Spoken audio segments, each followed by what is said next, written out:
when I'm not organizing my power adapters into clearly labeled bins, I like to answer questions and comments that I get on my YouTube channel, so let's get to it.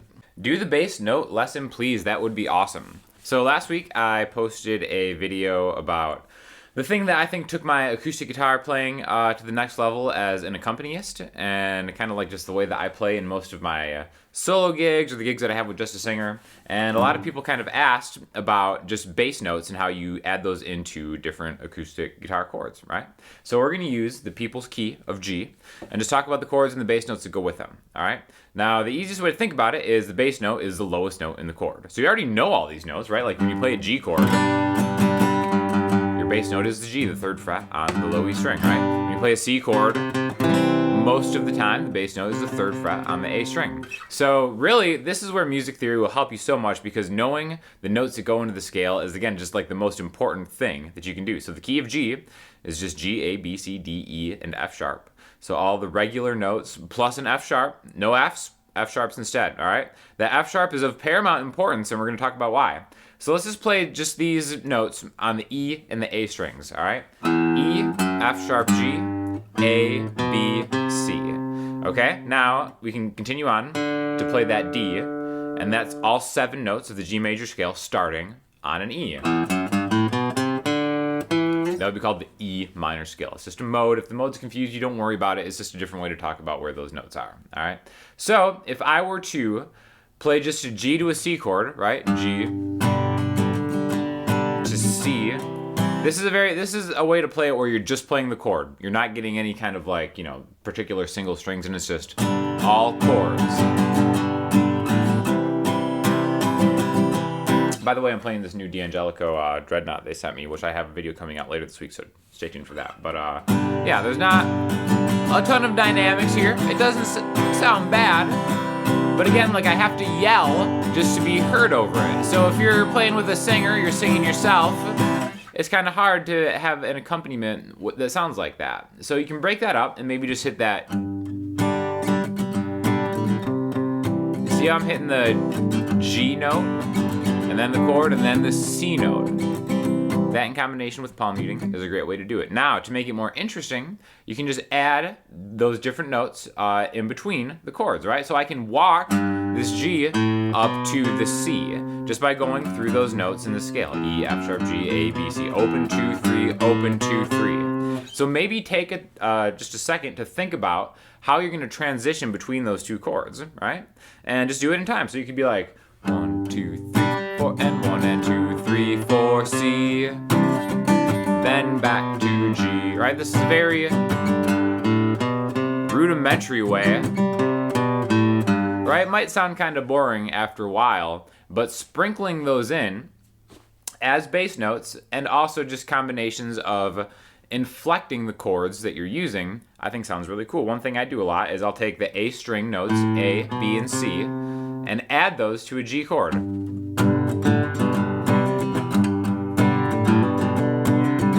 Right, just like that. That's just a G chord, right? I'm just playing a G chord, and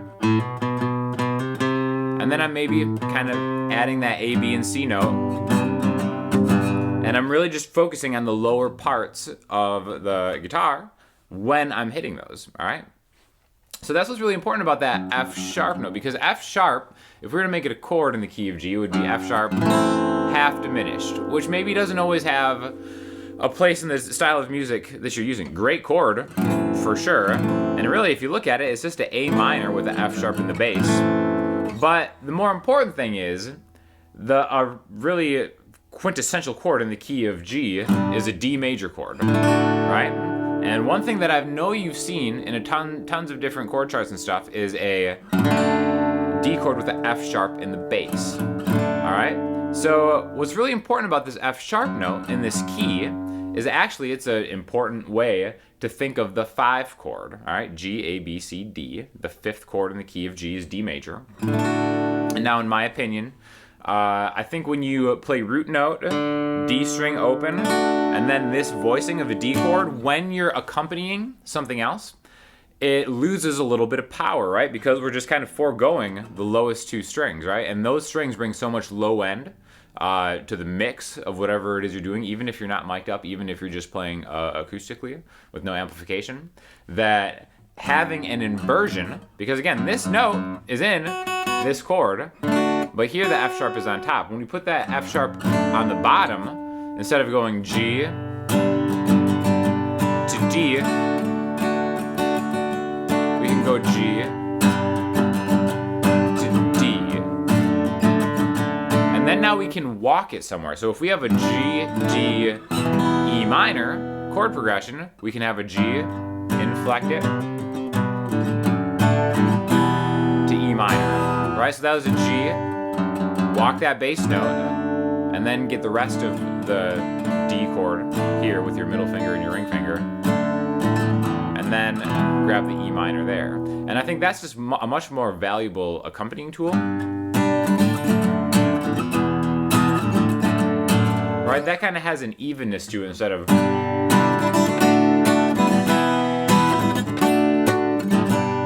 It kind of just, it sounds different when you go into the higher end of the guitar, right?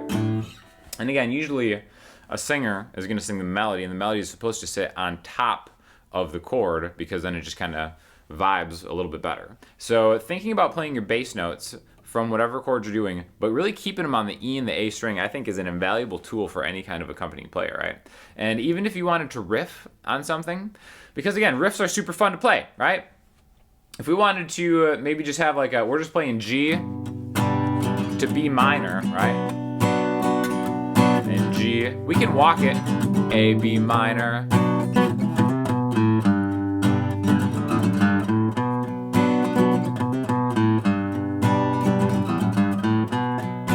All I'm doing is adding those open 2, 3 on each string in between. G,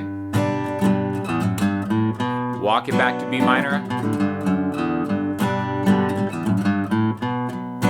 And you know, it kind of adds a little bit of movement, but there's a lot more that we can do, and that's why it's really important to kind of know your way down into the fretboard. I did a whole class on kind of like exploring the fretboard that goes through the modes. If you want to, I'll link you to the course in the description. But basically, the gist of that is thinking like, all right, well, B minor, I can play B minor's position in G here, right, where I, you know, have like a B and then maybe just kind of do like different notes, right? But I think it really helps to kind of go down here where we have the notes in the key of G starting on a B. This would be the B Phrygian, right, mode. But being able to riff into these notes from here, I think really adds a huge dynamic to your playing, where you can start with the G, and instead of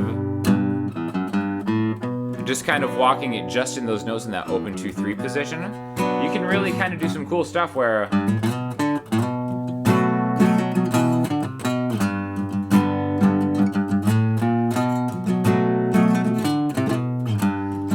you go back and forth between a G and a B in a different way. But it all starts in really understanding where those notes in the key are. And that's why the key of G is a great one to do, because it's really easy to get the low ones open 2, 3, open 2, 3. And then once you have that, you know, just kind of like under your belt, no matter what chords they are, even if it's just A minor to E minor, A minor,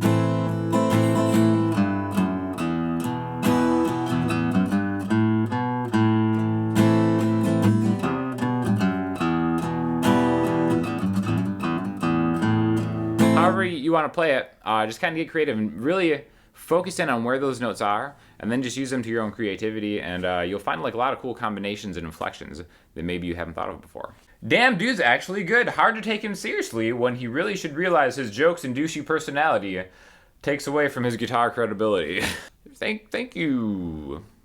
Why did you remove my comment? Can't take the hate? Imagine being such a clown that you leave a hateful comment, then you come back to check on it, and it's gone, and then you blame the creator for deleting the comment because he couldn't take the hate, without realizing that YouTube actually filters a lot of hateful comments, specifically from someone who's just out hating and saying incendiary things all over the internet. So no, I didn't delete your clown comment. I didn't even see it because it was caught by the YouTube algorithm, because you're such a miserable human being that they know to just filter all of your comments.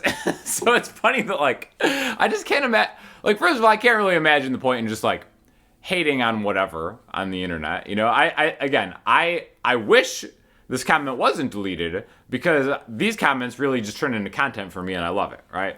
But yeah, sadly, YouTube deleted his comment, and then he came back to look at it and was like, what the heck? Where's my hateful comment?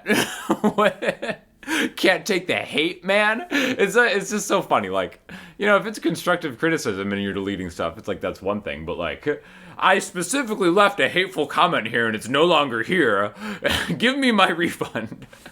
So yeah, as a general rule, I don't ever delete any comments, with the exception if they say something about like the guests on my channel, because they didn't really sign up for that, especially like the girls. There's like a lot of just like weird people out there that say stuff about the girls that I have on the channel. So I'll delete those comments. Anything about me is fair game. And again, I love it. So keep that stuff coming. But again, try to minimize your hate to just a couple channels, or else YouTube is going to catch on and just start filtering you out automatically.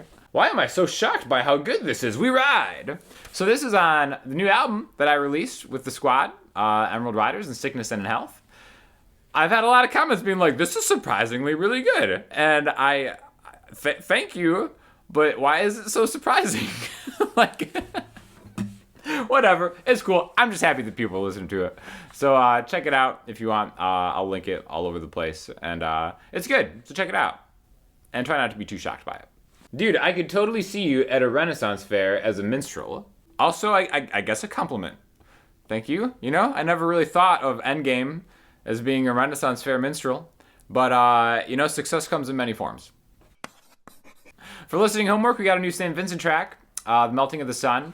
Very, you know, I listened to this and I was like, this is really good, but there's such an aesthetic with her new album, and it really made me kind of think about how like visuals will affect how you interpret the music. I think the best example of this is the Criminal video by Fiona Apple, right? I personally think Fiona Apple is by far the greatest songwriter of all time, and her first hit was Criminal, that had a very interesting, controversial music video, and a lot of people never were able to separate that from like the rest of her like incredible career as being the greatest songwriter of all time.